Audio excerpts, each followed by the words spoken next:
Let me say a word. Well, maybe 2 words, I don't know, about what momentum is all about.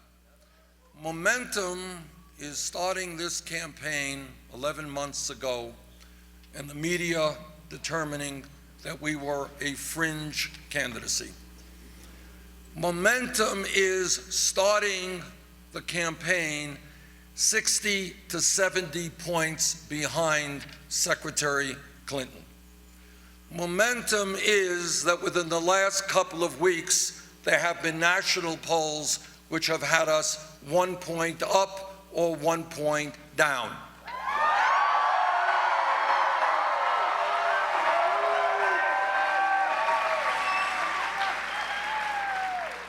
Momentum is that when you look at national polls or you look at statewide polls, we are defeating Donald Trump by very significant numbers.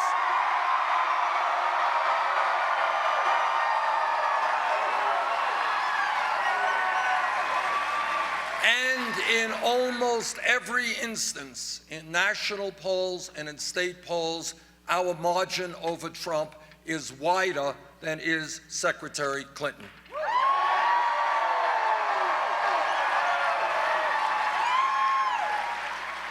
With the victory in Wisconsin tonight, and let me take this opportunity to thank the people of Wisconsin for their strong support.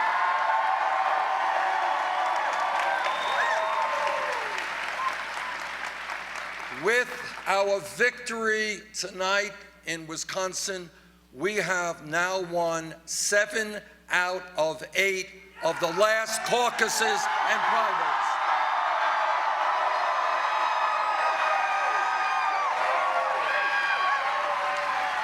And we have won almost all of them with overwhelming landslide numbers.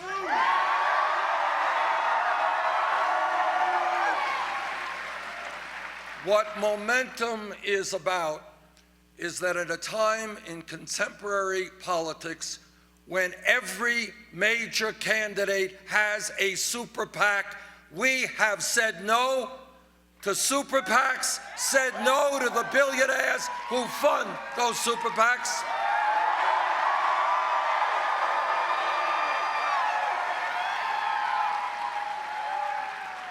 And what we have done is, in an unprecedented manner in American history, we have up to this point in the campaign received over 6 million individual campaign contributions.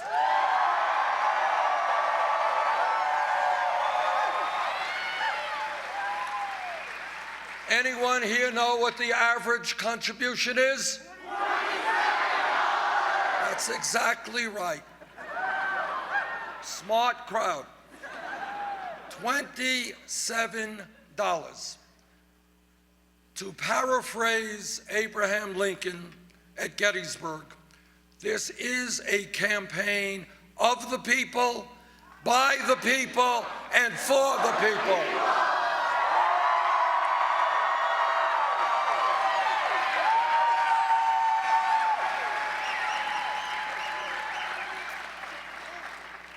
We have decided that we do not represent the billionaire class.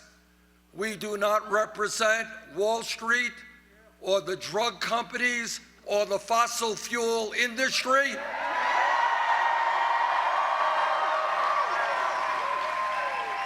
And we do not want their money.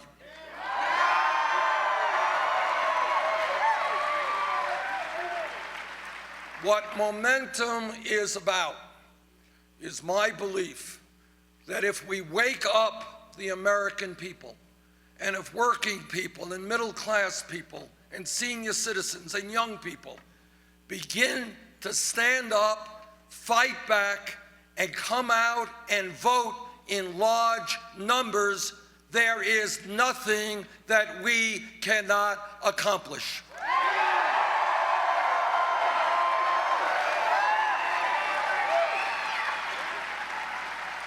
And what we have been seeing throughout this campaign is extraordinary voter turnouts in state after state after state.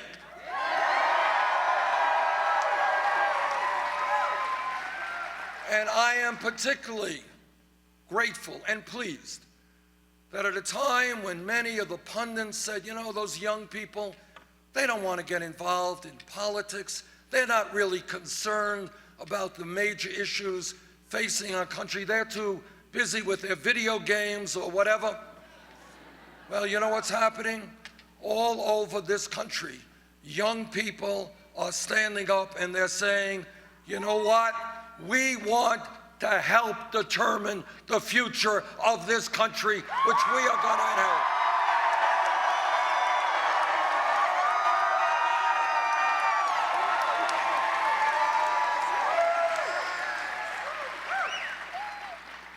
What Momentum is about is that all across this country, the American people are looking around them.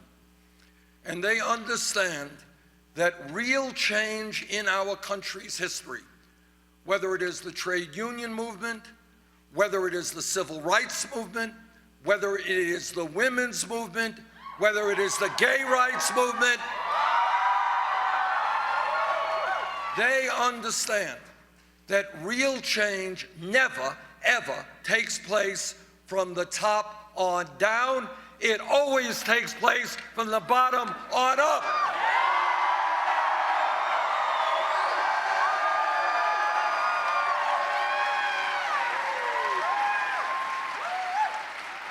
And today, from coast to coast, and I have been from coast to coast, been in California, been in Maine, been in a whole lot of states in between.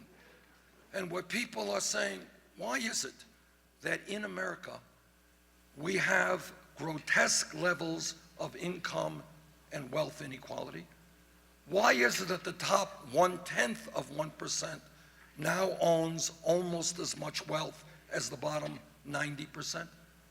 Why is it that for the last 30 years, the great middle class of this country has been shrinking and almost all new income and wealth is going to the top 1%? The American people are asking, why is it that women go to work tomorrow and they're earning 79 cents on the dollar compared to men?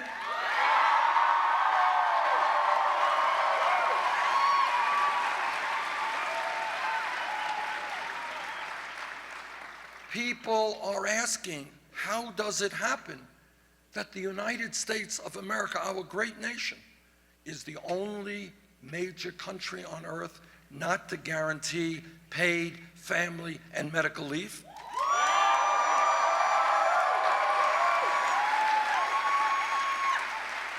There are women giving birth in Wyoming and Wisconsin and Vermont today, but they're going to have to go back to work in 2 or 3 weeks because they don't have the income to take care of their family, which is why together we are going to pass 3 months paid family and medical leave.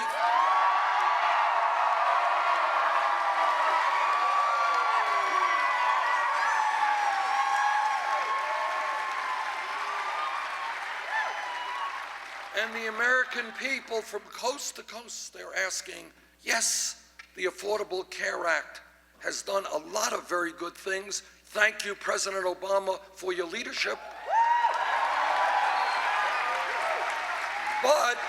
But in terms of health care, there is much, much more that has to be done. And the American people are asking, why does it happen that every other major country on earth, United Kingdom, France, Germany, Holland, Scandinavia, Canada, every major country on earth, guarantees health care to all of their people as a right except the United States, and together we're going to change that international embarrassment.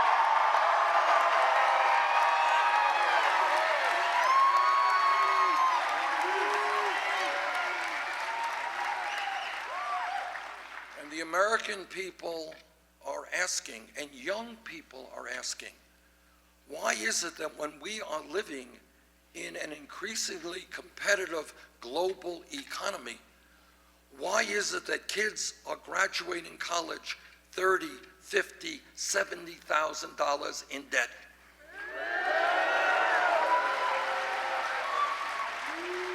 And in some cases, spending decades having to pay off that debt. We should be rewarding people who get the education they need, not punishing them.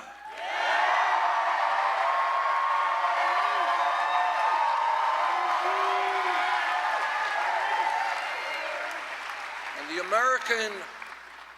American people are asking, how does it happen when the scientists all over our country who study climate change and scientists all over the world are in virtual unanimous agreement that climate change is real, that it is caused by human activity, that it is already causing devastating problems in our country and around the world? How do we have a Republican Party that refuses to even acknowledge the reality of climate change?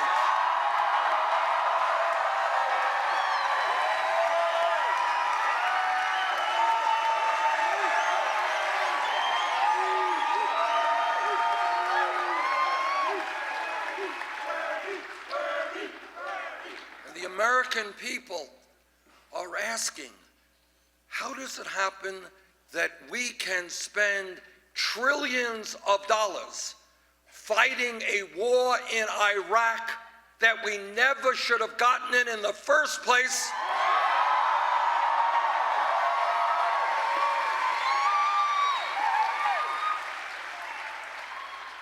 But that in Flint, Michigan, and in cities all over this country, our inner cities are crumbling.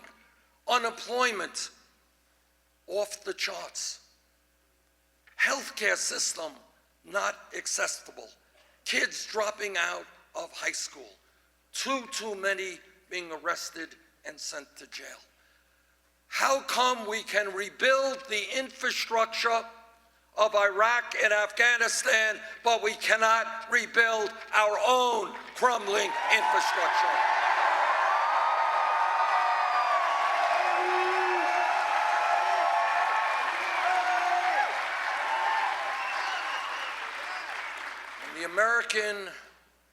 The American people are asking, as they assemble all over this country, why can we not end a campaign finance system which is corrupt and which is undermining American democracy?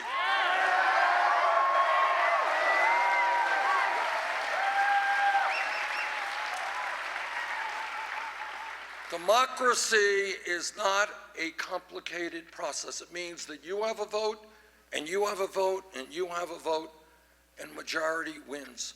What democracy is not about is billionaires buying elections.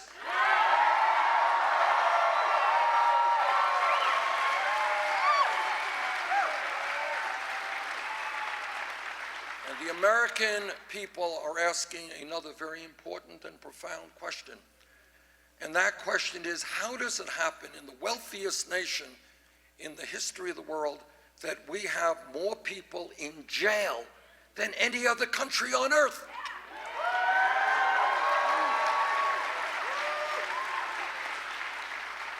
And what the American people are saying is that now is the time to invest in our young people in terms of jobs and education, not jails and incarceration.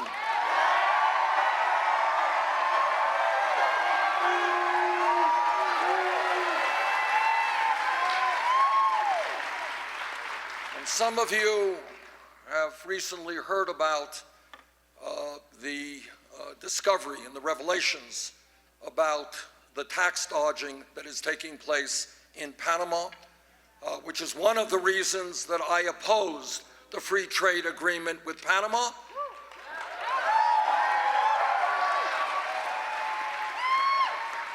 And one of the reasons I was on the floor of the Senate talking exactly about what I feared would happen, and that is wealthy people and large corporations figuring out ways to avoid paying their fair share of taxes.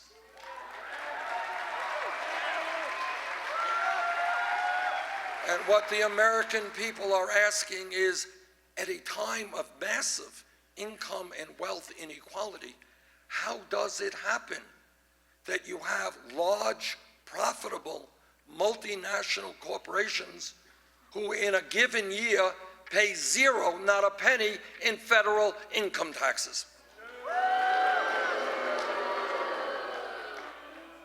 Now, change, real change, comes about, whether it is fighting racism, worker exploitation, sexism, homophobia. Real change comes about when people stand up and they look around them and they say, you know what? The status quo is not working. We can do better.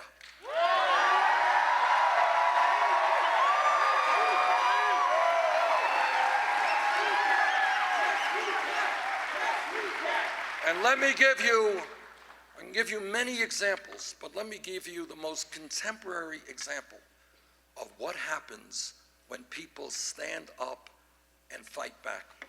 If we were here in this beautiful auditorium 5 years ago, not a long time from an historical perspective, and somebody would have jumped up and say, you know, I think a $7.25 federal minimum wage is a starvation wage, and it has got to be raised to $15 an hour. Now, somebody stood up 5 years ago and said that. The person next to them would have said, you're nuts. $15 an hour? You want to more than double the minimum wage? You're crazy. Maybe we get it up to $8, $9 an hour, but $15 an hour, you're dreaming too big. Sound familiar? You are unrealistic. It can't be done. Think smaller. But then what happened is fast food workers, people working at McDonald's, people working at Burger King, people working at Wendy's, they went out on strike. And I was very proud to join with those workers in Washington.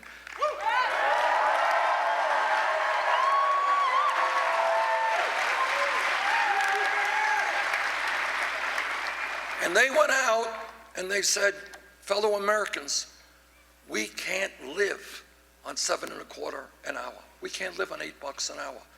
You got to raise the minimum wage to $15 an hour. And they fought and they fought. And then suddenly a few years ago, Seattle, Washington, $15 an hour.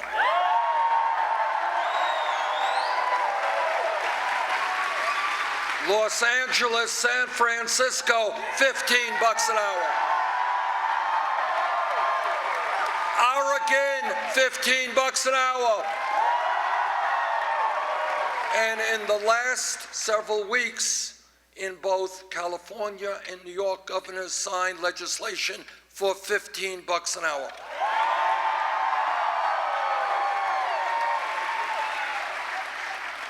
What is my point?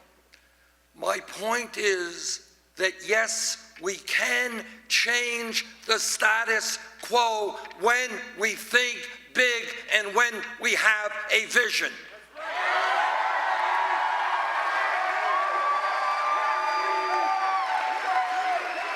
Now, I am not naive. I know the power of Wall Street and their endless supplies of money. I know that corporate America will shut down plants in America and move to Mexico or China if they can make another $5 in profit.